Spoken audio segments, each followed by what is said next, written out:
안녕하세요. 제가 이런 글을 쓰게 될 줄은 상상도 못했는데 너무너무 신기한 일이 저에게 발생해서 제가 이렇게 사연을 쓰게 되었습니다. 저에게는 절대로 잊을 수 없는 형님이 있어요. 아주 힘든 시절 함께 동고동락하면서 가난한 시절을 버텨냈지요. 아주 어릴 때 생각이 나요.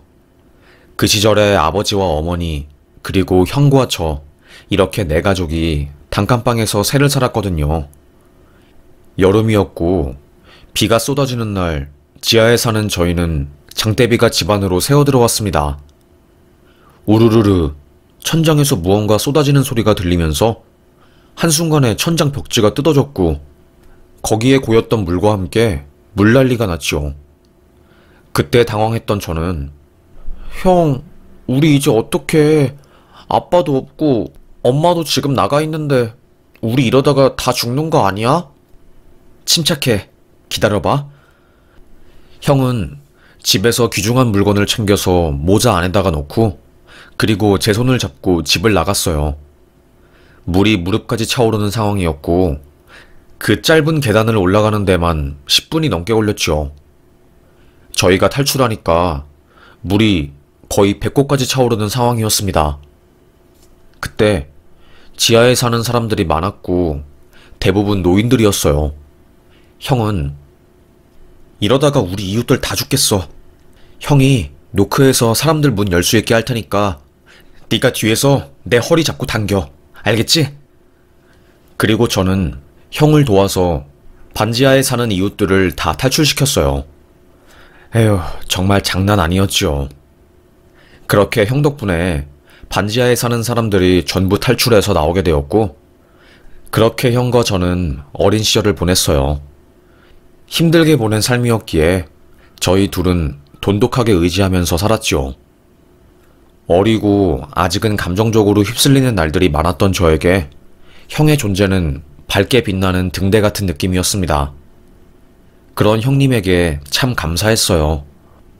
그러다가 어머니께서 암으로 돌아가시고 아빠도 택시 운전을 20년 넘게 하다가 음주운전을 한 트럭 때문에 전복이 되고 생사를 오가게 되는 상황이 닥친 겁니다. 형은 고등학생이었고 그때 제 나이는 중학생이었어요. 성인도 아니고 청소년기인 아이 2명이 부모를 모두 잃고 일가 친척 한 명 없는 상황에서 고아가 될 위기에 처한 겁니다. 어린 마음에 저는 목숨이 왔다 갔다 하는 아빠를 붙잡고 말했어요. 아빠 없으면 나 어떻게 살라고. 엄마도 죽었는데 나는 이제 어떻게 살아. 나 진짜 못할 것 같아. 이렇게 살아갈 자신 없어. 엄마 아빠가 내 기둥이란 말이야. 진모야, 아빠가 그랬지? 너는 혼자가 아니라고. 항상 정직하게 네가 생각하는 길이 맞다고 생각하고 그 길을 묵묵하게 걸어가면 되는 거란다. 그러면 우리가 곁에 없어도 너만의 인생을 잘 살아갈 수 있을 거야. 알겠지? 그리고 형이 있잖아. 형이 널 도와줄 거야. 그렇지, 우리 첫째? 아빠 걱정하지 마세요. 동생은 저한테 맡기세요. 제가 어떤 수가 있더라도 우리 동생은 제가 지킬 거니까 아빠는 편한 마음으로 눈 감으세요. 그래, 아들이 있어서 아빠가 큰 걱정 없이 눈 감을 수 있겠다. 아들아, 너무너무 고맙다. 우리 아들, 눈에 넣어도 안 아플 우리 아들, 아빠가 너무나도 사랑한다. 아빠는 그 후에 결국 눈을 감으셨습니다. 교통사고를 당한 이후로 대수술 8번을 하셨고 겨우겨우 의식을 찾고 힘겹게 말을 할 수 있는 상황이었거든요. 아빠는 저희의 얼굴을 보고 마지막 말을 하고 싶었던 거였기에 정말로 온 힘을 다해서 저희에게 그런 말을 한 거였습니다. 너무나도 마음이 아팠어요. 그렇게 아빠는 사망하셨고 세상에 저와 형 둘만이 남겨지게 되었지요. 처음에는 막막했어요. 앞으로 어떻게 살아야 할지 모르겠고 눈앞이 캄캄했지요. 그런데 다행히도 부모님이 돌아가신 이후에 보험회사에서 보험금이 나왔고 그 돈으로 저희 형제가 조금 의지를 하면서 살 수 있었습니다. 만약에 그 보험금과 보상금이 없었다면 그때 저희는 정말로 상상도 하기 힘들 정도로 아주 살얼음판 같은 인생을 걸었을 거예요. 그때 당시에도 힘들었지만요. 하여튼 저는 그때 돈이 없고 먹고 사는 게 힘드니까 대학 갈 생각을 못했던 것 같아요.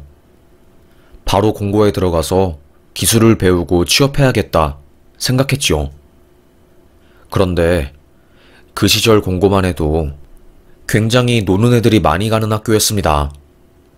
아직도 생각하면 무서운데 그 애들에게 저는 표적이 되었어요.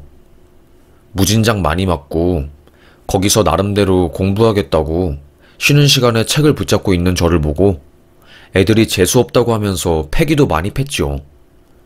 비참했습니다. 그때 그 소식을 알고 형이 저희 학교로 와서 저를 괴롭히던 일진에게 소리치면서 말했어요.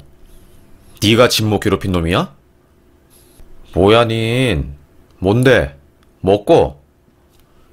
그때 형이 주먹을 그 일진에게 날렸고 일진은 뭐하는 거냐면서 날뛰며 주먹질을 했지만 키가 거의 190에 달하는 저희 형을 막을 수는 없었습니다. 그때부터 제가 저희 학교에서 괴롭힘을 안 당하고 살았던 거였어요. 저는 형, 이 은혜 절대로 잊지 않을 거야. 나 꼭 커서 성공해서 형한테 갚을게. 이 녀석아, 네 앞가림이나 잘해라. 형은 네가 잘 살고 행복하고 그러면 된 거야. 너만 행복하면 나는 안심돼. 무슨 말 하는지 알겠지? 형은 신경 쓰지 마. 그리고 힘든 일이 있으면 제깍제깍 형한테 무조건 털어놓아. 형은 언제나 네 편이니까. 형이 무슨 말 하는지 알겠지? 형은 언제나 저의 편이었습니다. 제가 힘든 일이 생기거나 무슨 일이 생기면 말하지 않아도 눈치채고 항상 저에게 와서 저를 지켜주는 사람이었어요. 어쩌면 부모보다 더 가깝고 부모님에게 꺼내지 못했던 속 이야기를 꺼낼 수 있는 유일한 사람이었죠. 심적으로 참 힘들었던 순간들이 많았어요. 부모님이 안 계시고 공고에서 혼자서 고군분투하고 애쓰는 과정들이 저를 힘들게 만들었지만 그래도 졸업하고 나서 번듯한 곳에 취업을 하고 일을 하게 되었습니다. 형은 혼자 가장이 되어서 먹고 살아야 한다고 하며 아르바이트를 전전하면서 살았지요. 하지만 항상 형은 알바하는 곳마다 사장님들에게 이쁨을 받았어요. 형은 아빠의 그 가치관을 물려받아서 어디서 뭘 하든 최선을 다해서 일을 하고 자기가 맡은 임무는 늘 거뜬히 해내는 그런 행동을 했어요. 그래서 기회를 잘 얻으면서 늘 일이 끊이질 않았습니다. 그러다가 저는 고졸 취업을 했는데 회사 사정이 어려워지면서 한순간에 계약이 끝나게 되었고 잘렸어요. 너무 힘들더라고요. 결국 저도 돈을 벌어야 하니까 일용직 일을 하게 되었고요. 그래도 일이 있다는 것 자체가 너무나도 감사했습니다. 그렇게 일을 하다가 갑자기 형이 저에게 말했어요. 형 결혼할 거야. 너무나도 사랑하는 사람이 생겼거든. 저는 형이 여자친구가 있다는 것은 알았거든요. 형이 일을 하다가 화상을 입었을 때 병원에 가게 되었고 거기서 3일간 입원하다가 간호사와 눈이 맞아서 그때부터 교제를 했다고 들었거든요. 간호사가 형이 굉장히 친절하게 대하고 아픈데도 자세가 흐트러지지 않고 항상 긍정적으로 대하는 모습을 보고 먼저 핸드폰 번호를 줬나 봐요. 형은 핸드폰 번호를 받고 그 여자에게 연락을 할까 말까 고민을 하다가 정말로 이 여자를 놓치면 후회할 것 같아서 형도 큰 마음을 먹고 그 여자에게 연락을 한 거였죠. 그게 계기가 되어서 둘은 밖에서 만나 자주 수다를 떨고 대화를 하게 되었고 그러다가 진지하게 교제를 시작한 거고 서로는 결혼을 기약하게 된 거였습니다. 그래서 형이 저에게 먼저 말을 꺼낸 거였어요. 형이 사실 아버지 돌아가시고 나서 많이 힘들기도 하고 외로웠거든. 항상 누군가에게 기대고 싶고 나만의 울타리를 만들고 싶고 가족이라는 틀을 형성하고 싶었거든. 그런데 이 여자친구가 나에게 그런 존재가 되어줬고 놓치고 싶지 않아서 결혼하려고. 아직 가진 것도 많이 없고 부족한 나이지만 노력하다 보면 언젠간 그 뜻을 사람들이 알아주겠지. 저는 형이 많이 힘들었구나. 내 앞에서는 항상 씩씩하고 강한 척을 하는 형이었지만 사실은 세상 그 누구보다 마음이 여리고 사소한 것에 아파하고 눈물 흘리는 남자였구나 라는 것을 깨달았습니다. 너무나도 늦게 형의 마음을 알게 된 것 같아서 저는 조금 마음이 무거웠어요. 형, 나는 형이 행복해질 수 있는 일이라면 그게 뭐든지 온 마음을 다해서 응원할 거야. 나는 항상 형이 행복했으면 하는 사람이고 형이 행복감을 느낄 수만 있다면 너무나도 좋아. 그리고 그동안 나를 지켜준다고 아빠 대신에 내게 그늘이 되어준다고 고생 많았어. 형, 너무너무 사랑해. 앞으로 형의 앞날 응원할 거야. 형은 바로 저에게 여자친구를 소개시켜 주었어요. 형수님 되실 분은 엄청 선한 인상에 생글벙글 웃는 얼굴이었죠. 그리고 무엇보다 천사 같은 인성을 가지고 있었습니다. 제가 혼자 산다는 것을 알고서는 혼자서 반찬도 챙겨 먹기 힘들 거고 이런저런 부분에서 외로울 거라고 하면서 항상 주말마다 저를 위해서 장을 봐주시고 정말 많은 것들을 해주시는 분이었어요. 얼마나 착한지 몰랐지요. 저는 속으로 하늘에 있는 천사인 엄마가 나에게 이런 형수님을 내려다 주신 건가? 라는 생각이 들 정도로 인성이 정말로 좋으셨고 말로 표현하기 힘들 정도로 좋은 인성을 가지고 있는 사람이었습니다. 그렇게 형은 형수님과 결혼에 골인했어요. 둘 다 가난하고 돈이 없고 집안에 손을 벌릴 수 있는 상황이 아니었기 때문에 조촐하지만 둘만의 신뢰감으로 가득 찬 결혼식을 올리게 되었습니다. 아주 작은 성당에서 날이 좋은 날 벚꽃이 흩날리고 순백의 신부와 번듯한 형이 서로 손을 맞잡고 열댓 명도 안 온 결혼식을 올렸어요. 남들이 보기에는 시시하고 초라해 보이는 결혼식일 수도 있었지만 제가 생각하기에는 정말로 그 누구보다도 너무나도 자랑스럽고 아름다운 두 부부였습니다. 그때까지만 해도 저는 형과 형수님이 세상에서 가장 행복한 인생을 살 수 있는 사람이라고 생각했어요. 하지만 인생이 그렇게 쉽게 술술 풀리지는 않더라고요. 형수님이 아이를 무척이나 가지고 싶어 하시던 분이었어요. 주말마다 보육원에 가서 봉사를 할 정도로 아이에 대한 열정이 정말로 대단하신 분이었고 엄청나게 아이를 좋아하시는 분이었습니다. 그 마음이 대단할 정도였어요. 그런데 쉽사리 자연임신이 안 되었고 시험관까지 수차례 시도했지만 역시나 쉽지 않았습니다. 저는 마음이 아파갔고 아무리 생각해도 이건 아니라는 생각이 들었어요. 우리 형이랑 형수님처럼 세상에 이렇게 건실하게 사시는 분들이 없는데 왜 이런 시련이 오는 걸까? 대체 왜? 형수님은 아이를 못 가지자 우울증까지 올 정도로 심적으로 고통이 크신 분이었습니다. 형수님처럼 천사 같은 분에게는 아이가 늦게 찾아가는 거예요. 원래 간절히 바라는 만큼 그것을 얻게 되었을 때 더더욱 행복하고 말로 표현하지 못할 정도로 감사하다고 하잖아요. 그러니까 형수님은 그거 꼭 믿으시고 포기하지 마세요. 고맙다. 아이고, 우리 도련님이 벌써 다 컸네. 이런 말도 해주고. 그래, 맞아. 나 포기 안 하려고. 하지만 조급하거나 너무 매달리지 않고 차분하게 잘 기다려보려고. 다 뜻이 있겠지. 내게 아이가 쉽사리 찾아오지 않는 이유가. 그래도 너무 오래 걸리지는 않을 거라고 믿어. 다행히 형과 형수님은 아이 없는 것에 대해서 더 이상 집착하지 않고 부부만의 시간을 쏟는 것처럼 보였어요. 저는 내심 정말로 다행이다 라고 느꼈죠. 그렇게 흐른 시간이 무려 10년이었습니다. 10년 동안 형수님은 배가 펄해질 때까지, 정말로 멍자국이 온 배를 뒤덮을 때까지 엄청 수차례 시험관을 시도했어요. 하지만 형수님은 쉽사리 임신을 하지 못하셨지요. 그러다가 정말 마음을 놓고 그냥 시험관도 하지 말자고 형님과 합의를 했을 때, 그때 자연임신으로 소중한 생명이 탄생한 거였습니다. 형이 갑자기 저에게 전화가 와서 진모야, 어쩜 좋니? 형, 갑자기 무슨 소리야? 갑자기 왜 그러는 건데?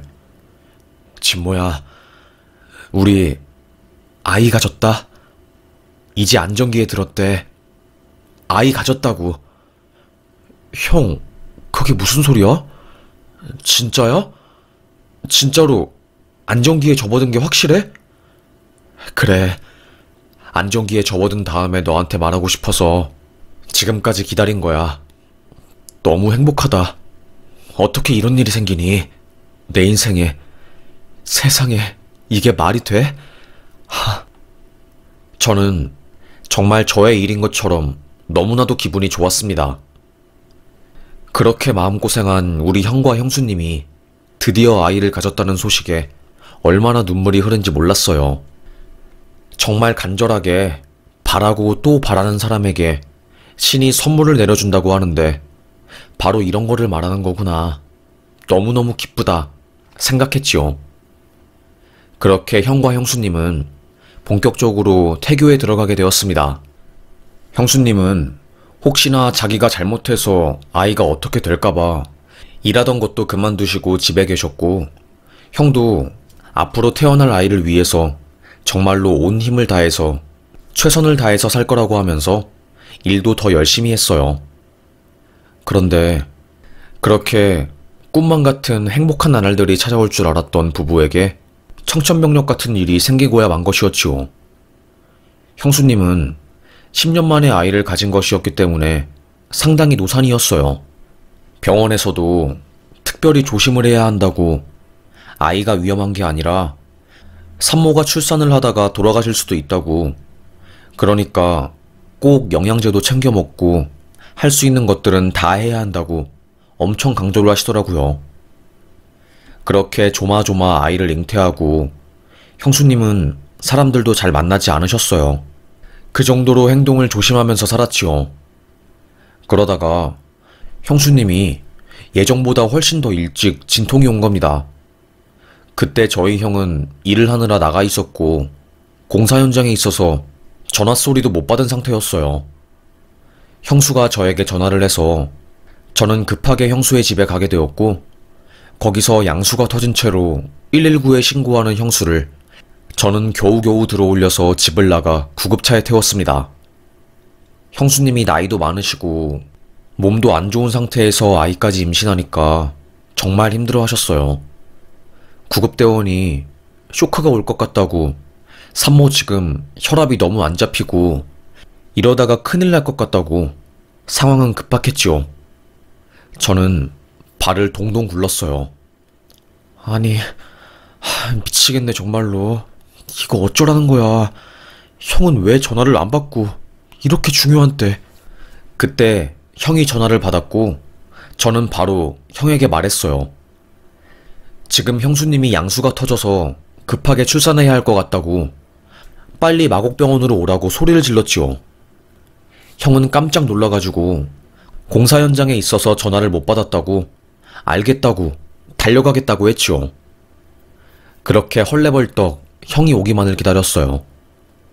형수님은 수술대에 들어가서 소식이 없으셨고요. 그런데 의사가 갑자기 저를 부르는 겁니다. 산모가 너무 위급하다고, 아무래도 저혈압 쇼크가 온 것 같고 출산 과정에서 피를 너무 많이 흘려서 대학병원으로 옮겨야 할 것 같다고 하더라고요. 순간 가슴이 철렁했지요. 대학병원이요? 지금 아이를 낳다가 말고요? 일단 자연분만 하시려고 하다가 출혈이 심하고 산모가 정신을 잃으셔서 제왕절개로 아이를 꺼냈고 지금 빨리 대학병원 가서 응급조치 받아야 할 것 같습니다. 저희는 2차 병원이라서 여기서 할 수 있는 게 현재로서는 더 이상 없고 더 지체하면 할수록 환자 목숨이 왔다 갔다 할 것 같아서요.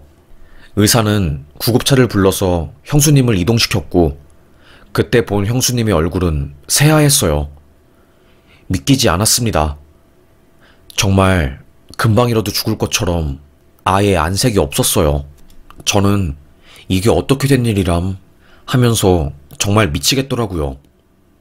빨리 형이 와서 이 상황을 좀 정리해 주길 바랐는데 그때 걸려온 전화. 형님이 사망했다는 전화였어요.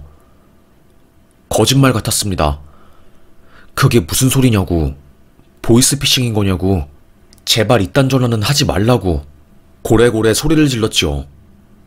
그런데 정말이었습니다. 형님은 공사 현장에서 나와 급하게 아내의 병원에 빨리 가기 위해서 퀵기사를 불러서 그 뒤에 탔나봐요. 그런데 여러분도 아시잖아요. 오토바이가 얼마나 위험한지요.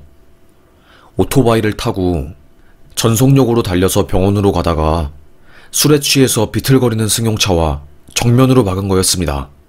갑자기 역주행을 해서 달려오니까 그 누구도 도저히 막을 수가 없었던 것이었죠. 정말로 큰일 난 상태였던 겁니다. 눈물이 날 정도였어요. 아니, 왜 조카 생일에 이렇게 일이 와르르 터지는 거냐고. 제발 누가 와서 거짓말이라고 아니면 장난이라고 해달라고 막 소리쳤지요.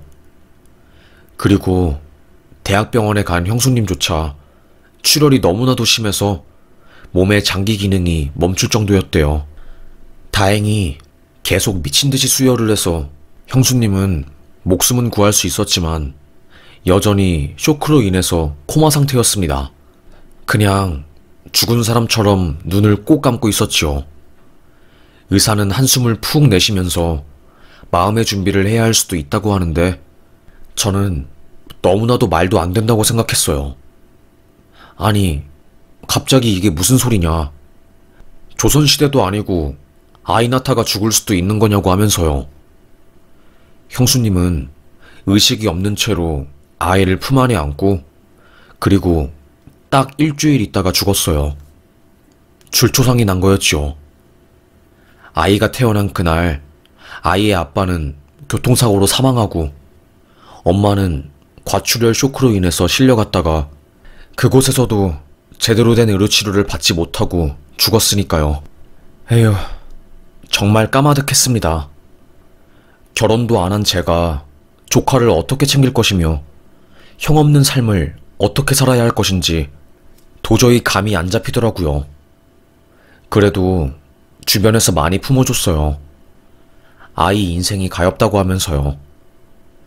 저도 형의 자식이니까 잘 키우려고 무진장 노력했던 것 같아요. 하지만 저는 그저 못 배운 가방끈 짧은 사람일 뿐이었습니다.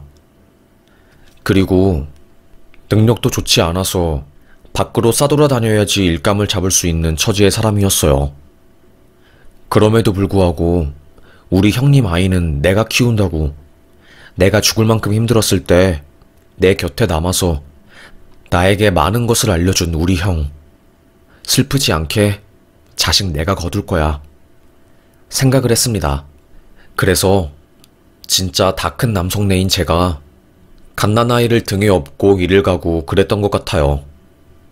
현장에 나갈 때면 거기 있는 이모들이나 미장 아주머니들이 우리가 돌볼 테니까 걱정 없이 일하고 오라면서 정말로 품앗이를 제대로 해주었어요. 그 덕에 저는 일하고 돈 벌면서 조카를 키울 수 있게 되었고 천만다행이었습니다. 그럼에도 불구하고 힘든 것은 제가 돈이 별로 없다는 거였어요. 여유가 없으니까 조카에게 잘 못해주고 그럴수록 하늘에 있는 형에게 미안하고 죄책감이 들더라고요. 내가 조금만 더 형님에게 잘했으면 이런 일이 생기지도 않았을 텐데 이걸 어떻게 하면 좋을까? 너무너무 마음이 아프다. 정말 이런 후회와 자책이 밀려왔지요. 그래도 조카는 다행히 애가 성숙하고 철이 일찍 들어서 저를 원망하거나 왜 학원을 안 보내주냐는 소리를 하지 않았습니다. 되려 학교에서 힘들거나 움츠려 있는 친구들에게 모범적으로 다가가서 같이 놀자고 하면서 챙겨주기도 하고 그랬어요. 참 착했지요. 그런 성격이다 보니까 주변에서 다 좋아하고 담임 선생님도 저에게 따로 연락을 해서 조카의 인성을 칭찬했습니다. 기분이 무척 좋았어요. 그런 조카였는데 갑자기 경찰서에서 연락이 온 겁니다. 하늘이 보호자 되시나요? 빨리 여기 경찰서로 출두하셨으면 좋겠는데요. 하늘이가 경찰서에 있어서요. 저희가 긴히 드릴 말씀도 있고. 네? 그게 무슨 소리세요? 하늘이가 경찰서에 있다니요. 그 착한 아이가요? 네네. 일단 전화상으로는 길게 말씀드리지 못하는 일이라서 경찰서에 와서 좀 더 긴히 말씀드려야 할 것 같습니다. 저는 황급하게 경찰서로 뛰어갔습니다. 하던 일도 다 내팽개치고 정말로 난리도 아니었어요. 갑자기 하늘이가 서해 있다고 하니까 심장이 쿵 떨어지는 듯한 느낌이 들고 아무리 생각해도 하늘이가 그 어린아이가 서해 갈 리가 없는데 무슨 일이 생겼구나. 정말로 큰일 났다. 이 생각밖에 안 들더라고요. 그렇게 헐레벌떡 뛰어가니 한 노인네 옆에 하늘이가 노인네 손을 잡고 있는 겁니다. 저는 도대체가 이게 무슨 일인가 하면서 보았어요. 알고 보니까 하늘이가 거의 일주일 동안 실종되었던 치매 노인을 구한 거였어요. 어마어마한 부촌이 밀집되어 있는 곳이고 저희 동네와는 완전 딴판이었죠. 그래서 그 뒷동산에 사람들이 잘 안 가요. 그런데 하늘이는 거기서 자기가 혼자 산책하기도 하고 명상을 하기도 하고 이런저런 것들을 많이 해서 자주 간 모양이더라고요. 그런데 거기서 맨날 있는데 어느 날부터 안 보이던 할머니가 계셨던 거고 그 할머니가 치매에 걸려서 말도 제대로 못하고 멍하니 있으니까 그분이 안쓰러웠던 하늘이는 결국 그 할머니에게 말을 걸고 친구가 되어준 거였어요. 집에 있는 이불을 가져가서 그 할머니에게 주고 할머니가 굶을까봐 밥도 가져다가 주고 그랬나 봐요. 너무나도 속이 깊은 제 조카였지요. 그래서 일주일 정도 학교 끝나고 그 할머니에게 가고 말동무가 되어주다가 경찰이 할머니와 제 조카가 같이 있는 것을 보고 서로 데리고 온 겁니다. 경찰은 저에게 그러더라고요. 아이고, 어떻게 이렇게 따님을 잘 키우셨어요. 하마터면 할머님 정말로 저체온증이랑 아사로 돌아가실 뻔했어요. 일주일 동안 담요랑 먹을 것 주면서 할머님 돌봤다고 하시더라고요. 할머니네 가족분들이 얼마나 애타게 찾으신 줄 몰라요. 그 부촌 근처만 수사하고 동산 너머로 이쪽 동네는 안 본 모양이더라고요. 그래서 할머니 가족분께서 꼭 좀 보호자분 보고 싶다고 하시더라고요. 알고 보니 제 조카가 실종된 할머니를 돌본 거고 경찰이 수색을 하다가 할머니를 발견해서 서로 데리고 온 거였어요. 소식을 들은 할머니네 가족은 저희를 보고 싶다고 한 거고 할머니네 자식들이 제 손을 잡고 정말로 너무너무 고맙다고 하면서 고개를 숙이더라고요. 그리고는 꼭 보답을 하고 싶다고 하며 갑자기 제의를 하는 겁니다. 저희가 들어보니까 굉장히 힘들게 사신다고 들었어요. 그래서 그런데 이번에 저희 동네에 저희 아파트 제가 명의로 가지고 있는 월세 세입자가 이번 달에 나간다고 하시는데 저희 쪽으로 들어와서 사실래요? 어떻게든 보답을 꼭 하고 싶어서요.